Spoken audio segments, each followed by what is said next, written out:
Un deuxième intervenant à présent, voilà, dans le fauteuil à côté de moi. Je suis en mode Mireille Dumas ce matin, pour ceux qui étaient déjà devant la télé au XXe siècle. Et si le développement économique passait par le développement de la santé-sécurité au travail, voilà l'une des questions clés que nous allons poser maintenant à Franck Maillet, directeur de l'agence Alsace et Lorraine Services aux entreprises au sein de Suez, mais aussi président du réseau Entreprendre en Lorraine Nord. Une plongée dans les réalités quotidiennes du secteur de l'environnement et des déchets. Voilà ce qui nous attend pour les 15 minutes à venir et je m'en réjouis déjà pour connaître un petit peu Franck qui est là. Les conversations avec lui sont toujours passionnantes. Mesdames et messieurs, Franck Maillet.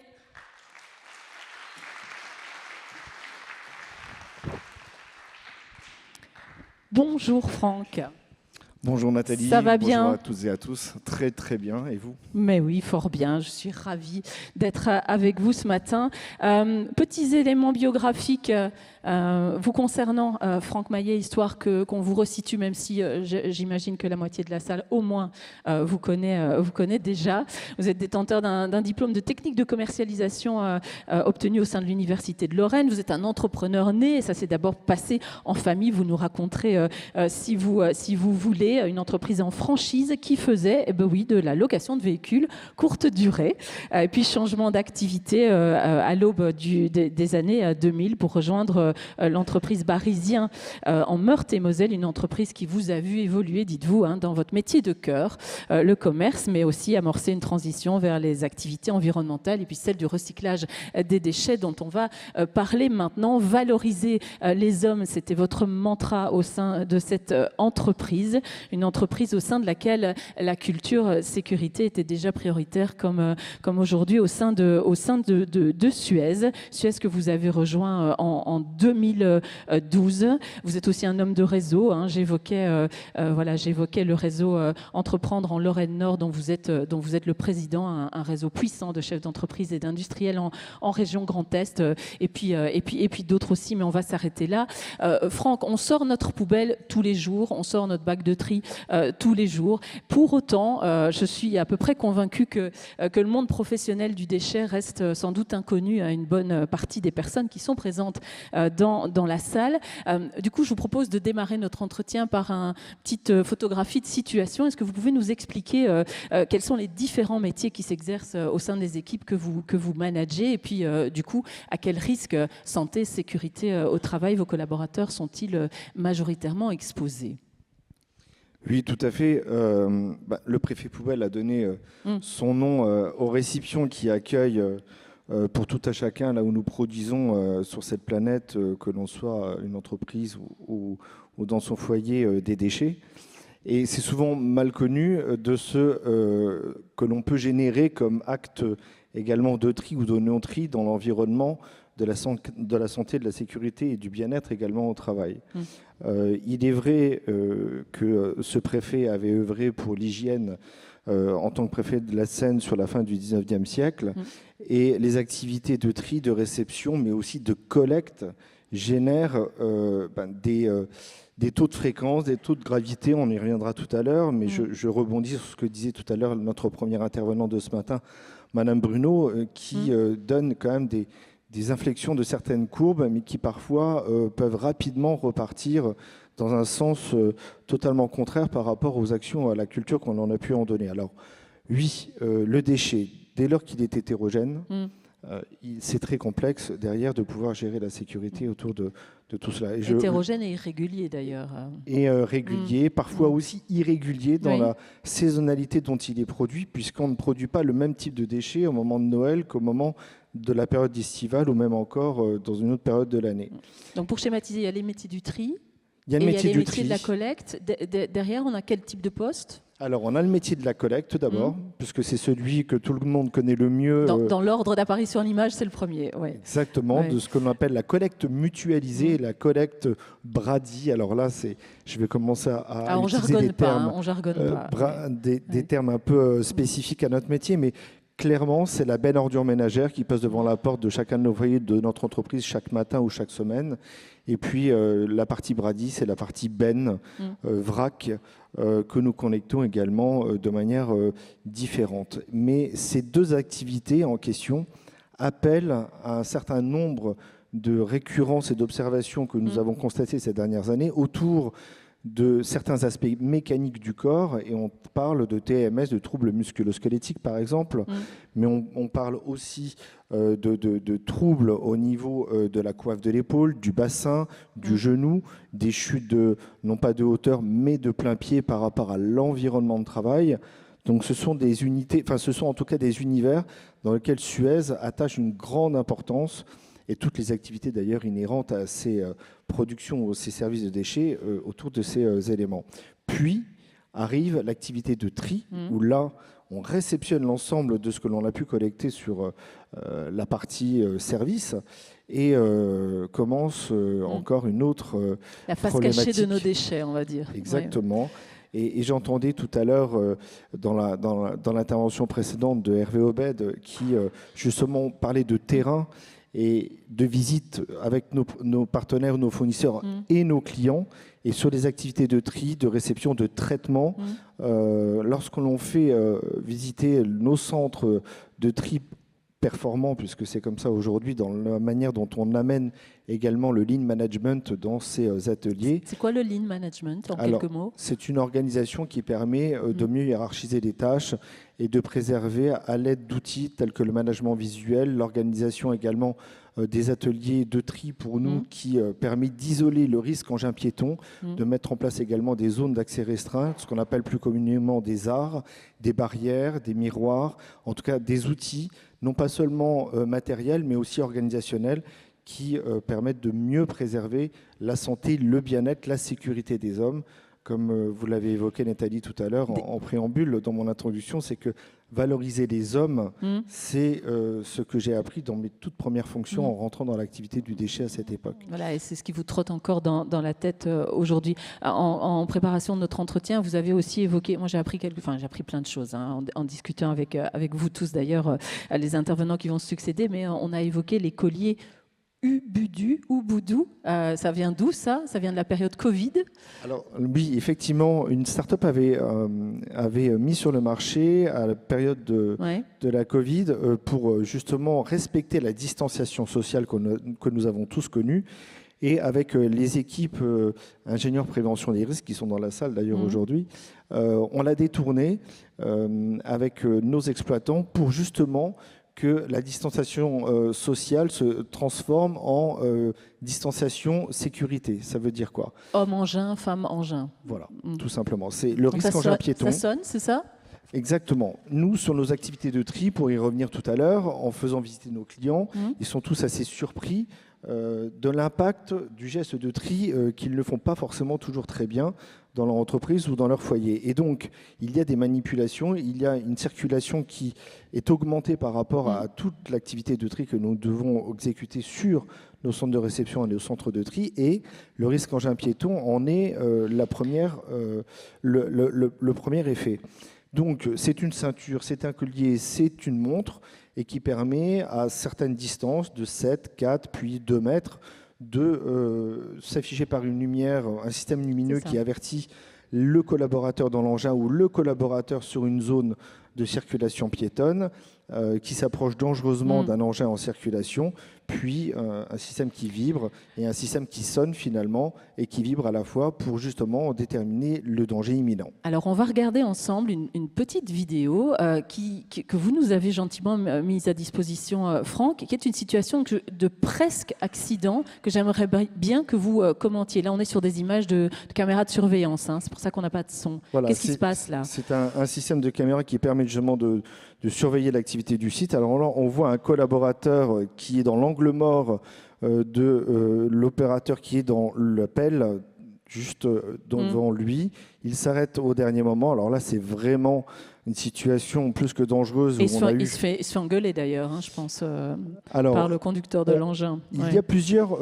Ça, c'est très pertinent de montrer ça dans la salle parce que, déjà, ça permet de voir un peu l'hétérogénéité de nos activités sur un centre. On peut le repasser une deuxième fois si c'est possible en régie parce que c'est assez court. Voilà. Donc là, on a la collecte vrac en benne, ce qu'on appelle brady. Il venait de décharger et sitôt, l'opérateur vient trier les déchets en tri positif ou négatif. Et Déjà, aller récupérer un élément dans un tas qu'on vient de déverser, c'est strictement interdit. Oui, c'est pas une bonne idée. On s'aperçoit que la cabine également dans laquelle l'opérateur se trouve de l'appel est ouverte, sans port de ceinture.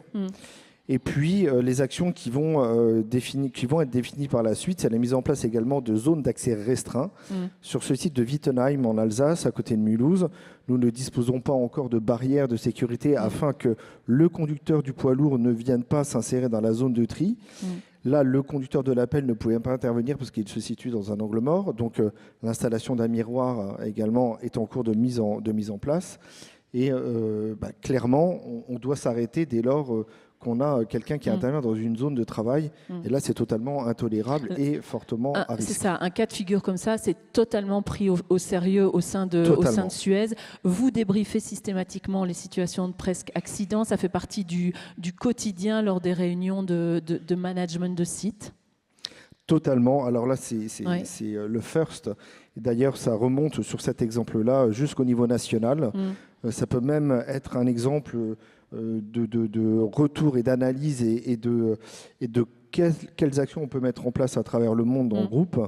Et pour ça, nous mettons tout simplement des réunions. Nous réinterrogeons les collaborateurs qui étaient sur cette scène en question pour mieux comprendre pourquoi, comment, et réacculturer sur les systèmes. Et là, pour les nouveaux arrivants, on a également des systèmes d'accueil, mais clairement, c'est une situation qui est plus que intolérable. Oui, c'est ça. Donc, tous les nouveaux arrivants au sein de Suez sont sensibilisés à ces questions de santé, sécurité au travail. C'est une vraie priorité pour Suez. Vous avez cité vos collègues ingénieurs prévention, une équipe de 4 personnes, c'est ça, pour suivre ces sujets? Alors, sur la branche, effectivement, Alsace et Lorraine, il y a 4 personnes. Après, il y en a bien plus sur le périmètre du territoire, parce qu'il y a différentes activités entre l'eau, le déchet, les services à la collectivité et j'en passe.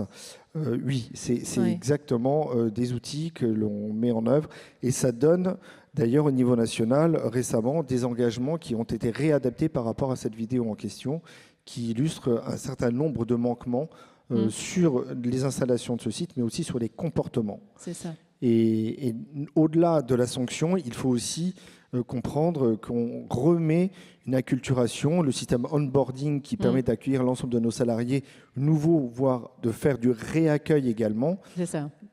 En mode piqûre de rappel, c'est ça. Piqûre de rappel parce que la sécurité n'est pas un élément figé, mais un élément également qui s'adapte par rapport aux activités. Vous verrez, il y a un stand également Suez à la pause où vous pourrez visualiser quels sont les systèmes d'accueil virtuels également que l'on met en œuvre pour mieux s'approprier l'environnement de travail avant sa première immersion. Et donc, on travaille avec des systèmes également digitaux, mais aussi, vous aurez l'occasion sur cette opération de mesurer quel est l'impact lorsqu'on en a consommé des drogues ou de l'alcool sur les comportements. Franck Maillet, on est tous responsables de sa propre sécurité et aussi d'une certaine manière du coup de celle des autres. Ça passe, vous l'avez dit, par l'adoption de comportements de prudence, mais aussi l'encouragement à signaler des situations de presque accident ou des situations de risque dont on aurait connaissance. On sort de l'omerta, on invite les collaborateurs à dire pour que ça cesse. C'est une campagne interne qui s'appelle Speak Up and Stop. Ça se matérialise comment ? Alors, à l'issue de la semaine de la sécurité qui a eu lieu il y a quelques temps, a été lancée cette campagne de communication. Alors, on ne verra pas la totalité des non, il y a aussi des vidéos qui sont un peu longues, mais qui permet aussi à chacun des collaborateurs qui peut, au sein de son foyer le matin, avant de partir vers son lieu de travail, donner les bonnes consignes à sa famille de précaution lorsqu'on prend son vélo et son casque. Et puis, il s'avère que dans cette vidéo, le père de famille, passager dans un véhicule Suez sur un site en interne, ne prend pas la précaution de porter sa ceinture de sécurité. Et ça ne se termine pas bien. Et ça se termine mal. Et donc, dans cette semaine de sécurité, nous animons avec les ingénieurs prévention des risques des quiz sur des situations réelles que nos conducteurs ont pu remonter via leur smartphone. C'est-à-dire que chaque semaine, tout au long de l'année, alors pas chaque semaine, pardon, mais chaque mois, tout au long de l'année, on relève des situations dangereuses, ce qu'on appelle les points noirs, au niveau du service, mais aussi du tri. Et des quiz, lors de cette semaine-là, sont remis pour justement se remémorer quelles sont les actions que j'aurais peut-être dû corriger, ou en tout cas que je ne recommencerai plus, et puis surtout encourager la parole, parler haut et fort d'une situation dangereuse que j'ai pu observer par ailleurs. C'est à la fois un droit et un devoir d'alerte, c'est ça? C'est ça. Et également de pouvoir encourager ces situations-là, puisque valoriser les hommes, comme vous l'avez bien compris, c'est aussi prendre soin de chacun, et puis c'est améliorer aussi les conditions de travail, puisque ça aboutit parfois à des transformations de nos matériels sur nos outils, sur nos véhicules, mais également au-delà. Et pour finir, nous continuons, encore à l'heure où je vous parle aujourd'hui, ça se finit par un moment de convivialité aussi, puisque le bien-être, c'est essentiellement un gain sur la sécurité. Tout à l'heure, on avait Monsieur le Président, Monsieur Grunwald du Fonds de dotation Merci, qui expliquait les milliards d'euros qui étaient aujourd'hui engouffrés dans l'économie du pays. Et là, je crois que on réussit dans un moment également convivial, en dehors du quiz, en dehors de la sensibilisation par vidéo, d'échanger avec tous les managers. Aller au contact, comme disait Hervé Obed tout à l'heure. Du contact, du terrain, avec le partenaire, le fournisseur, le client, avec toute la ligne hiérarchique aussi, de manière très conviviale, à déguster un hamburger avec le food truck dans la cour. Cette politique santé-sécurité au travail forte, vous venez de nous l'expliquer chez Suez, elle se traduit dans les chiffres. Vous avez gentiment accepté de nous partager vos statistiques de fréquence et de gravité d'incidents, accidents. Est-ce que vous pouvez nous commenter ces éléments chiffrés que vous nous avez amenés ? Oui, tout à fait. On avait des chiffres historiques tout à l'heure qui nous étaient présentés par Madame Bruno. Et là, vous avez sur la partie de gauche les résultats de la Lorraine depuis 2017, de l'agence Lorraine, et celle du Grand Est, Bourgogne-Franche-Comté, sur la partie droite.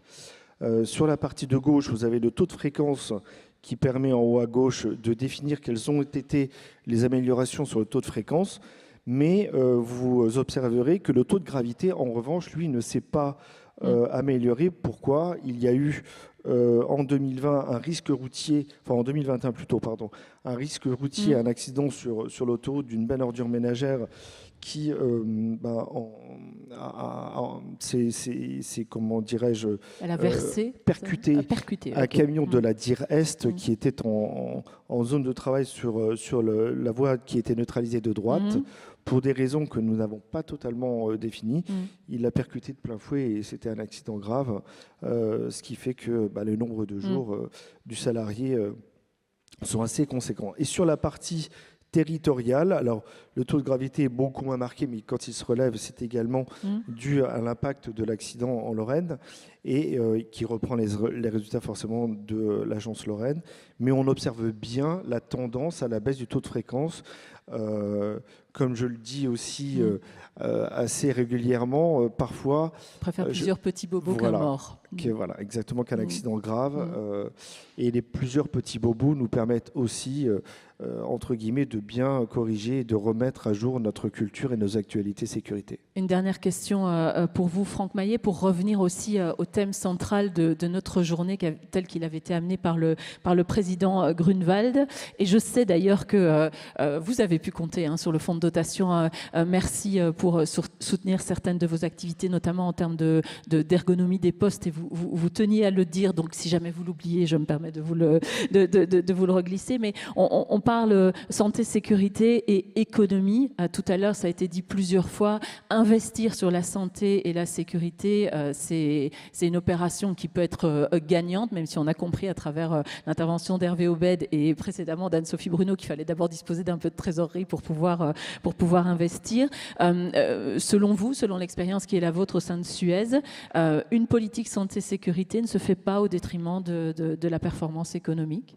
Ah non, pas du tout. Alors, pour revenir sur la première partie, il est vrai que l'entreprise TA Ergo nous a beaucoup accompagnés sur ce qu'on appelait les ateliers tri et également les arts, zone d'accès restreint, soutenus par le fonds de dotation Merci, que je remercie d'ailleurs très fortement, parce que ça nous a permis d'avancer très fortement sur l'organisation des sites et de prendre de la hauteur. Et non pas du recul, de la hauteur, on a une meilleure vue. Et puis, on a réussi aujourd'hui à gagner forcément en absentéisme, en maîtrise des risques. Et donc la sécurité, le bien-être et la santé au travail est un investissement qui aujourd'hui est totalement en lien avec la performance et le développement de la performance opérationnelle. C'est un élément de fidélisation des collaborateurs aussi? Totalement, parce que la parole est prise en compte. On écoute. Quand on fait une étude d'ergonomie sur des ateliers ou des postes, ils sont partie, en tout cas, ils sont parmi nous dès le premier instant et non pas comme une certaine époque où clairement la ligne hiérarchique supérieure désignait ou en tout cas préconisait et décidait de certaines actions. L'écoute terrain, et je reviens sur ce que disait aussi Hervé tout à l'heure parce que ça me paraît vraiment pertinent, c'est ce qui nous permet de fédérer les équipes et de gagner et d'aller plus loin ensemble que seul et plus vite. Sans oublier le coût de l'inaction qui, lui, est réel aussi. Le coût de l'inaction, forcément, il est totalement réel. Si on doit à peu près estimer sur la partie Lorraine les ressources et les moyens, sans compter l'aspect social, bon, l'investissement, je parle bien d'investissement en termes de santé-sécurité, il est près de 600 000 euros si on comptabilise à peu près l'ensemble des investissements que nous avons menés. Pour paraphraser un slogan célèbre, vous le valez tous bien, c'est ça? C'est ça.